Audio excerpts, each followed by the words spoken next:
The moment I stepped through the door, I knew I no longer belonged. A leather satchel hung limp at my side, still warm from the car ride. The scent of my bread molasses and rye rose faintly through the linen wrapping as I paused in the foyer, blinking into the dim light of a house that did not wait for me. There, where my room used to be, where a maple bed once stood under quilted covers I'd stitched myself, stood a row of cardboard boxes. Ethernet cords looped like vines across the floor.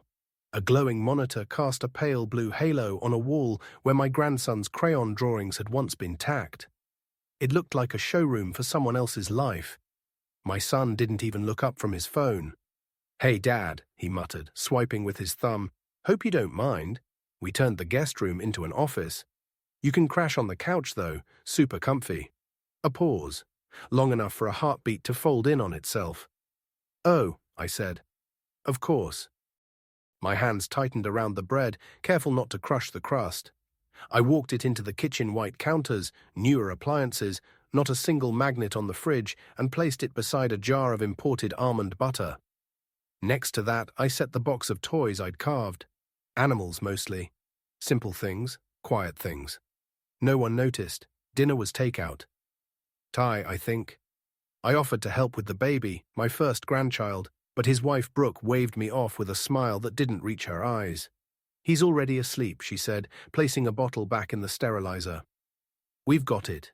So I sat, on the edge of their sleek grey couch, with my suitcase still zipped and my shoes still on. A baby blanket lay crumpled on the floor nearby, patterned with little giraffes. One of them was upside down. I stared at it far too long. By midnight, the house had fallen into silence, except for the faint clicking of a hard drive spinning somewhere in the guest room I no longer had. The blue lights blinked in the darkness like distant stars I couldn't name anymore. I lay there stiff beneath a throw blanket that smelled faintly of cologne and dust, my head resting on a pillow too firm for comfort, the kind you buy in bulk. Sleep never came. Instead, I stared at the ceiling fan turning slow circles above me and thought about the room back home, my son's old room, the one I'd kept exactly as it was for nearly a decade, same bedspread, same bookshelf. A small framed picture of him holding a frog at summer camp still perched on the window ledge, dusted weekly. I never called it an office, never even thought to. That room was a promise, this couch was a placeholder. At 6 a.m., I left, quietly, deliberately. One slow motion at a time, I wrote a note on a yellow sticky pad I found beside the coffee machine. "Thanks for letting me visit. Love you both." Then I stepped outside. My breath fogged the morning air, and the lawn sprinklers hissed like something mechanical and bored. A cab pulled up. I didn't look back. I just climbed in and closed the door with both hands, firmly. As we pulled away, I caught a glimpse of the window, the one beside the couch. A blue light still flickered behind the blinds. The office was awake, but I wasn't welcome, not really. And I would not ask again. The house smelled faintly of citrus cleaner and something sweet, probably the baby's lotion. I stood in the kitchen, hands washed, sleeves rolled, watching as Brooke scooped rice into white ceramic bowls. One for her, one for my son, Evan. A smaller one for the baby, even though he was too young to eat any of it. The bowls clinked softly against the counter. No extra set appeared for me. "Let me help," I said gently, reaching toward a drawer for the silverware. Brooke paused, spoon in mid-air. "Oh, no need," she said. "We've got it. It's just takeout." Still, I set the forks down. 3 of them. I hesitated with the 4th, then placed it anyway, out of habit. Evan walked in, glancing at his phone. "Dad, do you want anything to drink? We've got La Croix. Water? Oat milk?" I almost laughed. "Just water," I said. "Thanks." He grabbed a glass from the cupboard without looking and handed it over. "Sorry, we don't really do soda or anything anymore. Brooke's on this health thing." I nodded and took a sip, though my throat felt dry in a way water couldn't fix. They sat at the kitchen island, side by side, plates angled toward each other, legs touching. I remained on the other side, standing for a beat too long, until Brooke gestured vaguely toward the bar stool closest to the fridge. "You can sit there," she said, brushing a stray hair behind her ear. "That one's usually Evan's, but it's fine." I perched carefully, folding my napkin in my lap, even though no one else had bothered. The baby monitor crackled to life with a soft static hum. Evan turned toward it instinctively. A short whimper, then silence again. Brooke leaned back slightly, tapping her phone screen. "He'll be out for hours," she murmured. I looked at the monitor, wondering if I'd get a moment with him tomorrow, wondering if I'd even be asked. Dinner passed with small bites and smaller conversation. Evan talked about work something with data and team restructuring. Brooke chimed in about a preschool waitlist. I listened. I smiled when they did. But I didn't speak, not much. No one asked about my trip, or the bread I brought, or the carved toys. They sat on the far counter untouched, the linen wrap still neatly tied, the little bear I'd whittled last winter resting at an angle that made it look like it had fallen, and no one had picked it up. At one point, Brooke rose to clear the dishes. I followed suit, reaching for her plate. "Oh," she said quickly, taking it from my hands. "You're a guest." "Really, don't worry." I smiled and stepped back. Behind her, Evan had already turned toward the hallway, phone glowing in his hand. The sound of his laughter light, distracted, echoed down the corridor. I stood there for a moment, alone in the bright white of their kitchen, holding my water glass like a formality that no longer applied. A framed photo hung above the counter, Evan, Brooke, and the baby on a beach. All white linen and golden light, matching smiles. I looked for myself in the background. I wasn't there. Of course I wasn't. Brooke came back in, wiping her hands on a towel. "We're going to put the baby down and maybe catch up on a show," she said. "There's a remote on the coffee table if you want to watch something. Or there's a puzzle in the cabinet. I think my mom left one there last time." "Thanks," I said. "I might just read." I didn't have a book. I hadn't thought to bring one. I suppose I assumed conversation would be enough. I returned to the couch, the super comfy one, and sat quietly, hands folded in my lap. The linen from the bread was still warm, barely. I touched it once, then left it alone. The TV flickered in front of me, silent and off. In the hallway, a baby's soft cry was met with soothing words I couldn't quite make out. Brooke's voice, a hum of a lullaby. No one called for me. No one said, "Dad, do you want to come see him before bed?" I stayed where I was. The couch dipped just slightly under my weight, the pillow behind me lumpy with overuse. The carved elephant peeked out from the corner of the counter, its trunk turned toward the wall, and I thought, this is how people become invisible. Not with cruelty, not even with words, but with forgetting, with comfort, with routines that no longer include you. I glanced at my phone, a single message from a neighbor. "Did you make it okay?" I typed, "Yes, all's well, thank you." Then turned the screen off. In the distance, I heard laughter from the bedroom. A baby's squeal, joy in a place I had once made safe. I sat back. The water in my glass had gone warm, and I was still thirsty. The second morning, no one noticed I was up. I woke early habit, I suppose. Years of school runs and long commutes don't fade with age. Even in retirement, my body stirs at dawn like a clock set long ago. I made coffee quietly, though I hadn't seen a percolator in years. Everything here was buttons and screens. The machine sputtered once, then blinked red. I gave up.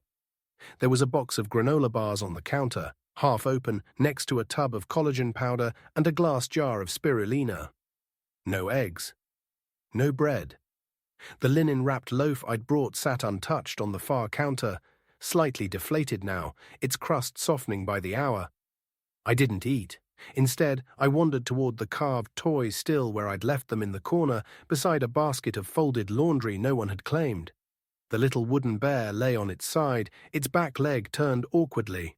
The elephant's trunk had chipped. Not much, just a little flake from the tip.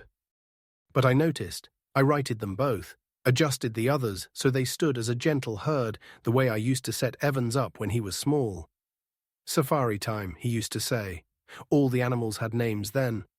There was Clyde, the grumpy lion, Momo, the sleepy turtle, a whole world made of wood and imagination. Now they sat silent, unnoticed, a cluster of dustless nostalgia in a corner no one looked at. I returned to the couch. The blanket from the night before was still there, creased where I'd folded it. I refolded it again anyway. From the hallway I heard Brooke's voice, soft and bright, singing something as the baby babbled. Evan passed through once, barefoot, brushing crumbs off his t-shirt. He nodded at me absently. "Sleep okay?" he asked. "Yes," I lied. He smiled without looking and ducked into the bathroom. An hour passed, no invitation to breakfast. "No, Dad, come meet the baby now that he's up." I heard giggles from the nursery. A high-pitched laugh. The kind that makes your chest thud with something you can't name. I stayed on the couch. The toys remained untouched. Around noon, Brooke came out with a bag over her shoulder, a diaper pouch slung across her body. She looked polished, hair-pinned, lip gloss on. "Evan and I are heading out," she said lightly. "Coffee date, just an hour or two. The sitter's coming in case the baby wakes up."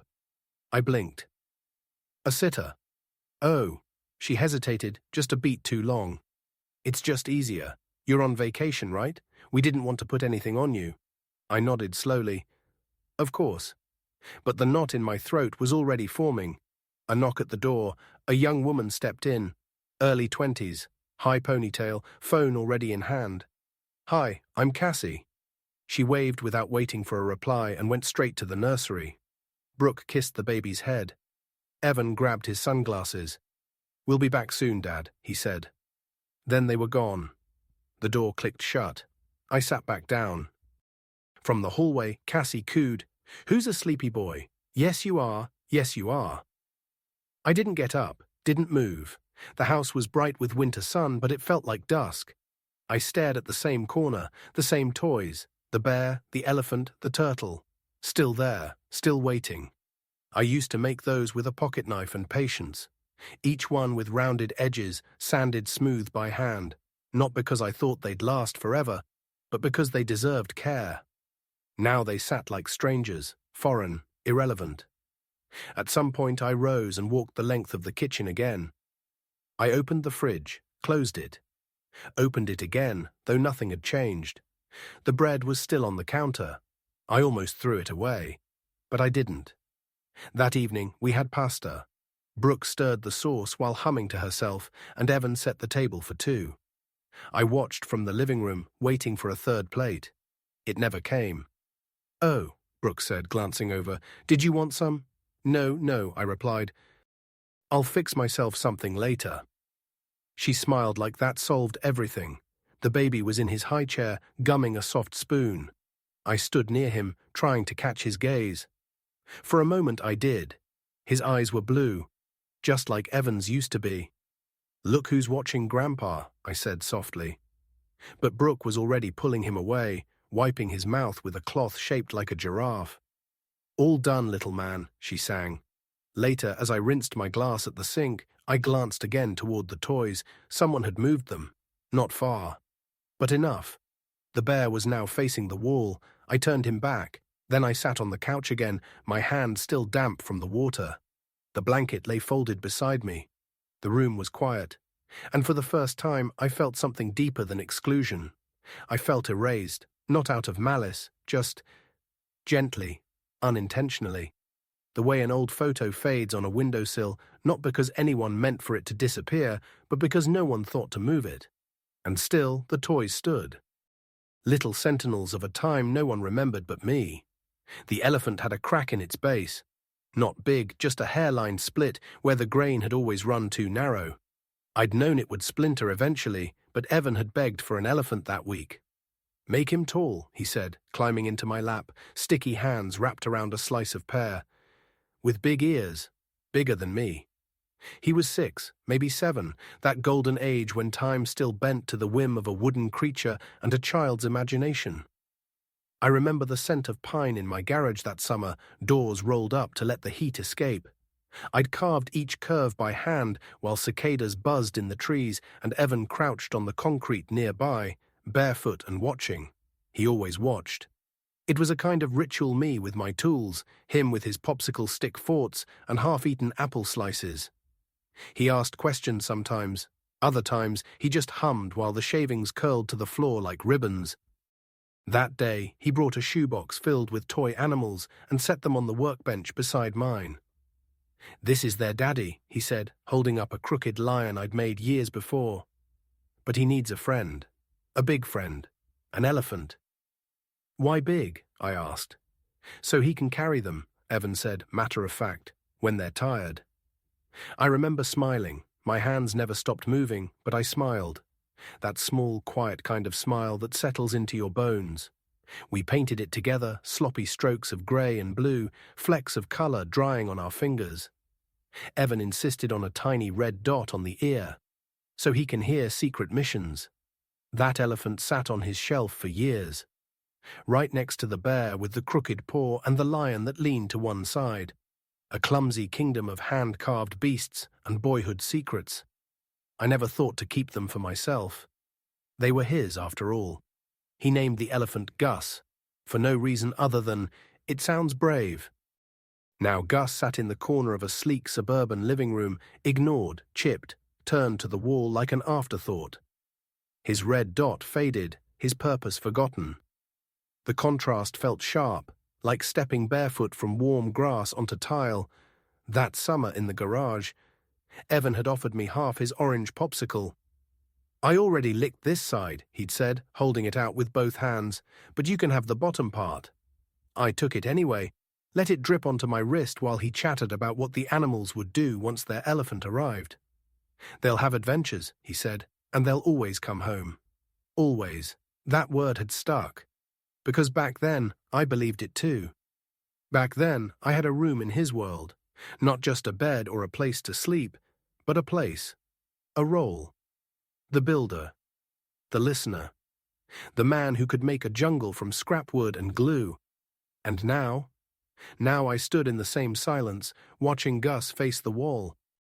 The boy who'd once painted a red dot on an elephant's ear now walked past me with earbuds in, asking about Wi-Fi speed and whether oat milk had expired. No more shoebox safaris, no more questions. Just a polite nod, a distant smile, a couch that creaked under my weight and reminded me I had not been invited, only accommodated. Back then, the sound of my knife carving into pine was a lullaby. Now the only lullabies I heard came from behind nursery doors I wasn't asked to open. I'd made Gus brave, but I was the one who needed carrying now. Not literally, not yet. But something in me longed to be seen again, not for help, not for obligation, just seen, known. Like that summer day in the garage, when one boy, barefoot and believing, handed me a sticky popsicle and said, "You can have the bottom part." That's all I wanted, really. Just the bottom part. A seat at the table. A finger in the paint. A place beside the elephant I built. That evening, the house was unusually quiet. The baby had gone down early. No cries from the monitor, no lullabies murmured through the wall. Just the soft hum of the dishwasher and the occasional creak of the hardwood as someone shifted upstairs. I sat in the darkened living room, watching light from the hallway slip across the carpet like a faded memory. My hands were folded in my lap, the same way my mother's used to rest when company had long since gone home. I'd been reading a magazine I'd found on the end table, all sharp layouts and glossy parenting advice, but the words stopped making sense halfway through an article about infant sleep cycles. Instead, I stared at the wooden toys again. Gus was still turned toward the wall, but now, for the first time, I thought maybe that could change. Earlier that afternoon, while Brooke had been rocking the baby, Evan came downstairs alone. He saw me adjusting the little herd, lifting the lion with the leaning leg. And he stopped. Just for a moment. He looked. And for the first time all week, I saw something shift in his face. A pause, a narrowing of the eyes, a flicker of memory perhaps. His shoulders loosened. "Is that Gus?" he said, his voice quieter than usual. I nodded, gently setting the bear upright. "You used to say he could hear secret missions." Evan chuckled, actually chuckled. "Right, I forgot about that." He moved closer, picked up the elephant, turned it over in his hands. "You really kept these," he said. Not accusing, more amazed. "I did." I waited a beat. "I thought maybe your son might like them someday." He didn't answer right away. Instead, he ran his thumb over the red dot on Gus's ear. "I used to think he was real," he said, almost to himself. "He was," I replied, and for a moment we just stood there, side by side. Not as father and son, not as guest and host, just two people remembering something that had mattered. When he set the elephant down, he placed it facing forward. My heart clenched, not painfully, but with something lighter. A possibility. Then, as he turned to leave, he hesitated. "Hey," he said, glancing over his shoulder, "we're doing dinner at home tonight. Brooke's making that soup you used to like, lentil with lemon, I think." "I remember." He smiled. "She made it once when you visited. You said it tasted like spring." I had. That was years ago, but I remembered the warmth of that meal, the way they both leaned in when I complimented the seasoning. Maybe tonight would be like that again. Maybe we'd sit together. Maybe they'd ask about my trip. Maybe I'd tell them how I used to carve toys in the summer heat and teach Evan to sand without splinters. Maybe I'd be part of something. So I washed my hands, put on a fresh sweater, even combed my hair in the hallway mirror. I sat down at the table early, folded my napkin, and waited. I heard them in the kitchen. Evan opening a drawer, Brooke stirring something in a pot. Then came laughter. Brooke's voice, bright and musical. Evan's lower, softer. Another voice, unfamiliar. I frowned. Then came footsteps, 3 sets. A young woman entered first, blonde, wrapped in a camel-colored coat. Her smile too wide, her presence too easy. "Dad," Evan said, "this is Michelle, Brooke's sister. She just popped in to say hi." "You remember Michelle, right?" I nodded, slowly rising. "Of course, from the wedding." She gave a small wave. "Hi, Mr. Keene. Just Harold, please." They all sat. 3 bowls were placed on the table. 3. 1, 2, 3. I looked toward the counter. No fourth. No ladle still resting in the pot. No extra spoon. Brooke glanced over as if noticing me for the first time. "Oh, Dad, sorry, I didn't think you'd want any. I figured you'd already eaten. You usually eat early, right?" My mouth opened, then closed. Evan cleared his throat. "We can heat some up later if you want." "No," I said, voice even. "It's fine." I picked up my water glass, still half full from earlier, and walked quietly back to the couch. No one stopped me. No one asked twice. As I sat, the blanket shifted beside me, slipping halfway to the floor. I didn't reach for it. I simply watched the edge drag and settle. From the dining room came forks clinking. Michelle laughed too loudly. Someone complimented the soup. Gus sat in the corner again, still facing forward. But it didn't matter anymore. The elephant could hear secret missions. But even he couldn't hear me. That night, I didn't ask to hold the baby. I didn't check the bread. I didn't straighten the toys. I just lay down on the couch and stared at the ceiling until the lights went out and the silence settled in. Hope had visited, briefly, and left through the back door. I couldn't sleep, not for lack of trying. I closed my eyes. I turned the pillow. I folded the blanket tighter around my shoulders. I even counted ceiling tiles, though there were only 12, and I lost track somewhere around 7. My bones ached not from the couch, but from the stillness, from being held in place so long that even my memories felt stiff. The house was silent. Upstairs, someone coughed softly in their sleep. The baby, maybe, or Brooke, or Evan. I couldn't tell anymore. Their voices had all begun to blur together, smoothed by routine and absence. I turned toward the coffee table. My glasses rested neatly on the edge. Next to them sat a coaster with a faint ring from a cup I hadn't touched. I stared at it for a long time.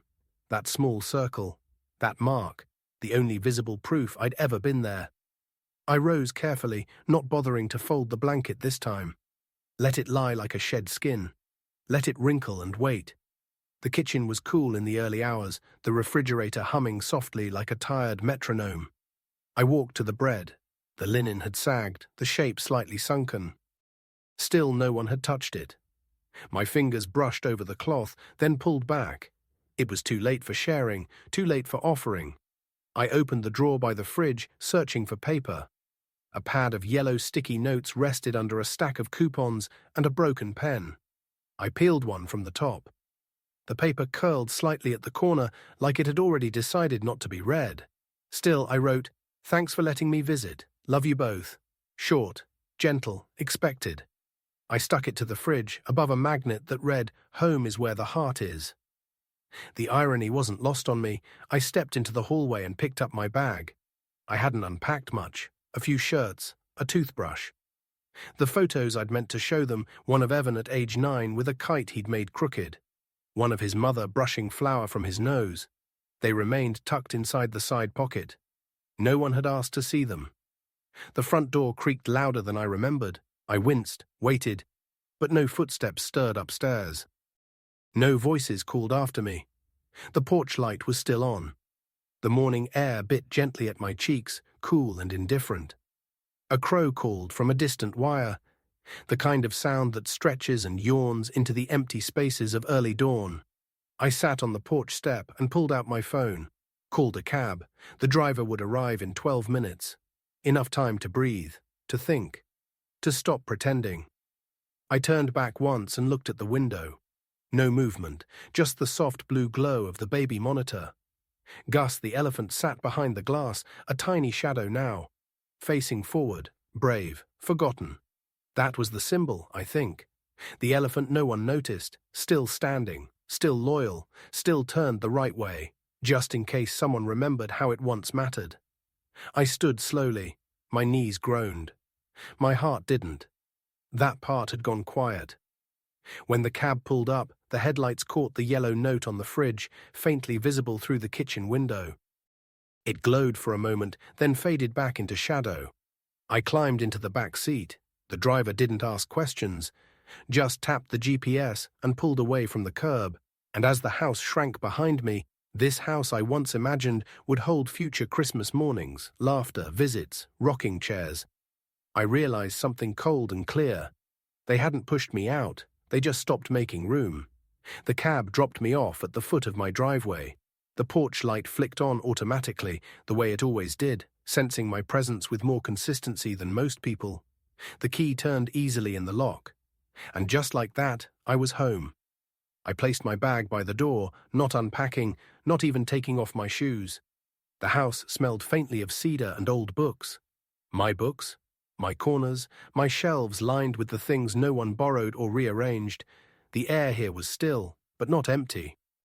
I walked to the kitchen, turned on the kettle, and stood staring out the window at the backyard I'd once tended with stubborn pride. The frost had come early this year. The grass glittered silver under the street lamp's spill. My phone buzzed in my coat pocket. I pulled it out. A message. From Evan. "You okay? You didn't have to leave." I stared at it for a long moment. So many ways to read that. You okay?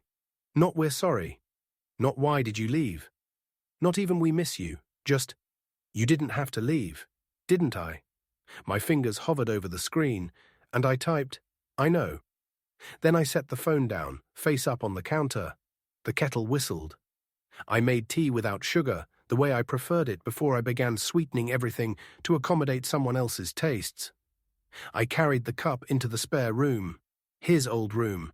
It still smelled like him, faintly like pencil shavings and something warm. I opened the closet and found the box where I'd kept the wooden toys not given away. The first ones. The rough ones. The ones with chips and uneven legs and too much varnish. Gus wasn't there. Of course he wasn't. He was still in their house, in their corner, gathering dust. But that was all right. I reached into the box and pulled out another smaller, unfinished, a tiny giraffe I'd carved during a snowstorm the year Evan turned 12. He'd been too old for toys by then. Or so he said. But when he found it sitting on his pillow, he smiled, quietly tucked it into his drawer, and never mentioned it again. Now I set that giraffe on the bedside table. A sentinel. A reminder. I stood back and looked around the room. The bed was neatly made, the sheets fresh, the shelf dusted. I'd kept it this way without thinking, for years. But now I thought with clarity, this room isn't waiting anymore. It's ready. Ready for what? I didn't yet know. But not for waiting. I sat on the edge of the bed and sipped my tea. The warmth crept slowly through me, softening the places that had gone stiff with silence. Then I reached into the drawer, pulled out a small pad of yellow sticky notes, the same kind I'd used that morning. I peeled one off carefully and wrote, "This space belongs. Not belongs to me, just belongs." I stuck it to the corner of the desk Evan once did his homework on. Then I opened the desk drawer, pulled out a notepad, and stared at the blank page. I hadn't written in years. Not stories, not reflections, not anything that wasn't a grocery list or a doctor's appointment. But tonight, the pen fit differently in my hand. I began, just a line or two, then more. And beneath it all, one thought quietly took root and held, I am not furniture. I am not a placeholder. I am not Gus. Because Gus, for all his quiet strength, was still turned toward others. But I at last was turning toward myself. The morning light was soft, not golden, not dramatic. Just soft, the kind of light that doesn't ask for attention but fills the room anyway. I opened the windows. All of them. For the first time in months, I let the air move through the house, lifting curtains, rustling paper, carrying the scent of wood polish and dry leaves. Outside, the neighborhood stirred slowly, dogs barking, a leaf blower in the distance, the low murmur of a delivery truck shifting gears. But I didn't move fast. I moved with care. Today I had no errands, no babysitting schedule, no calendar alerts telling me when someone else needed something. Just one thought, quietly blooming in the back of my mind. What would it feel like to do something just for me? I walked to the linen closet and pulled out a soft grey set, the good ones I'd been saving for guests who rarely came. I made the bed in Evan's old room, smoothed the quilt, fluffed the pillows, not as a shrine, not for nostalgia, but because it deserved to look like someone lived here, like someone belonged here. Then I went to the kitchen. The bread still sat on the counter, hard now, the linen loose around it like a coat no one had claimed. I held it in my hands, not with disappointment, not even sadness, just recognition. This loaf too had waited for someone else's approval. I unwrapped it, sliced off the end, and toasted it. The crust snapped beneath the knife. When the slice was ready, I spread a little butter on top, real butter. Not oat-based or whipped or imported. Just butter, soft and familiar. I sat at the table, just one chair, one plate. My plate. And I ate. Slowly, intentionally, each bite tasted like something I'd forgotten, care without obligation. The bread was still good. I had been good too. I just needed to taste it again. After breakfast, I went to the garage. It took a while to find my old toolbox. It was buried behind a stack of garden pots and a rusted snow shovel I no longer used. But it was still there, its latches a little stiff, the red paint flaking at the corners. Inside, my carving knife, still wrapped in the same cloth I'd folded it into 5 years ago. My fingers hesitated. Then they didn't. I brought the box inside and cleared a small spot at the desk. Not the kitchen table, not the garage. Just this space, this room. My room now, where sunlight touched the wood and the floor creaked softly with memory. I picked up a block of pine from the old bundle near the shelf, ran my hand along its edge, and began. The knife moved slower than it used to. My hands weren't as steady, but the motion came back. Muscle memory shaped by love, not speed. Curl by curl, the wood peeled away. A neck emerged, then legs, then the curve of a tail. Another giraffe. Smaller this time, more delicate. I wasn't making it for anyone, not to gift, not to be appreciated. I made it because I could, because I wanted to. Outside, the wind rattled the window once, then settled. Inside, the room was filled with something stronger than noise presence. Mine, I carved until lunch.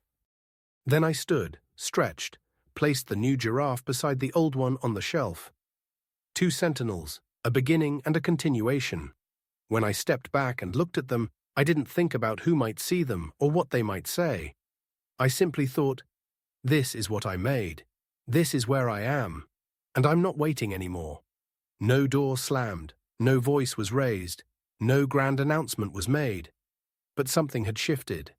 I'd made something, for myself, in my home, with hands that had built and served and waited, and today they reclaimed. The envelope was small, cream-colored, unsealed. I'd found it tucked inside the back of my desk drawer stationery I'd once used to write thank you notes, back when people still sent mail instead of emojis. Now it held only one thing: a photo. It was worn at the corners, but still crisp in the center. Evan at age 7, holding Gus the elephant above his head like a trophy. His mouth wide in a toothless grin, his knees grass-stained, summer freckles dotted across his nose. Behind him the garden was wild with clover. And I, just off frame, could remember taking the picture. Remember thinking, this moment will hold. And it had. For me. I slipped the photo inside the envelope. No letter, no explanation. Just the image. Just what mattered. Then I reached for the small wooden giraffe I'd carved days earlier, its finish smooth now, its edges softened by the pad of my thumb. I wrapped it gently in a square of blue cotton, tied it with string, and placed it inside the shipping box with the envelope. I didn't write a return address. Just theirs. I walked it to the post office that afternoon, sunlight warming the sidewalk in long golden stripes. The clerk didn't ask what was inside. She weighed the box, slapped on a label, and slid it into the outgoing bin with a practiced gesture. And just like that, it was gone. I stood on the steps outside for a moment, letting the breeze lift the hair at the back of my neck. The sky stretched clean above me, unmarred by contrails or forecasts. I hadn't sent a message. I'd sent a memory. And a boundary. When they opened that box, if they did, they'd see the photo. The boy with the elephant. The dirt, the grin, the truth of it all. And they'd hold something I'd made recently, not out of nostalgia, but out of now. A reminder that love wasn't erased. It was withdrawn, quietly, like a tide that no longer reached the shore. Back home, I entered the spare room. Evan's room no more. Mine. I took down the remaining shelf, the one that still bore his childhood trophies, participation ribbons, old paperback novels with yellowed pages. I wrapped each item with care, tucked them into a box labeled "Keep, but not here." Then I placed the second giraffe, the twin of the one I'd sent, on the desk, next to the notepad where my writing had resumed. 2 giraffes. Not identical. But made from the same hand, the same wood. One sent outward, one kept close. Together they said what I no longer needed to explain. I remember. I give. But I stay with myself now. The room felt lighter, not empty. Not full, just honest. I pulled the curtains wide and let the sun flood the floor. And as I sat in the chair by the window, fingers brushing over the grain of the wood, I exhaled, not in relief, but in release. No more waiting to be asked. No more folding myself smaller to fit someone else's space. The gesture was quiet, but it echoed, like footsteps down a long hallway, finally walking away. The days moved gently now, not slow, not fast, just honest. Like the rhythm of breathing when you're no longer waiting for the next interruption. I made my tea in the morning without rushing. The house stayed warm with just enough noise, an old record spinning softly in the den, the whistle of the kettle, the creak of the floor as I moved from room to room, claiming space not with noise but with presence. I wrote every day now. Not for publication, not to be shared. Just lines, fragments, pieces of memory I no longer needed permission to preserve. Sometimes they were about Evan, or the garden, or the way the sun used to set differently when his laughter filled the backyard. Other times I wrote about the silence, about how it used to hurt, and how now it simply was.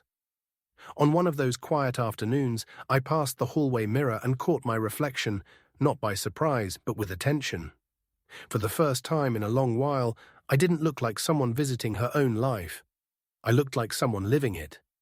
That night, I lit a single candle, not because the power was out, not for mood, just for stillness. The flame flickered near the wooden giraffe on the desk, casting a long, graceful shadow behind it. I reached for it, not to move it, but to touch it. My thumb resting where the neck curved, where the grain ran like muscle through its body. In that moment, I remembered something Evan once said, long ago, on a summer night, when we sat on the back steps eating orange popsicles. He'd looked up at the stars, sticky fingers wrapped around mine, and whispered, "You always make the quiet feel like home." And I had. Even when I didn't know I was doing it. Even when no one thanked me for it.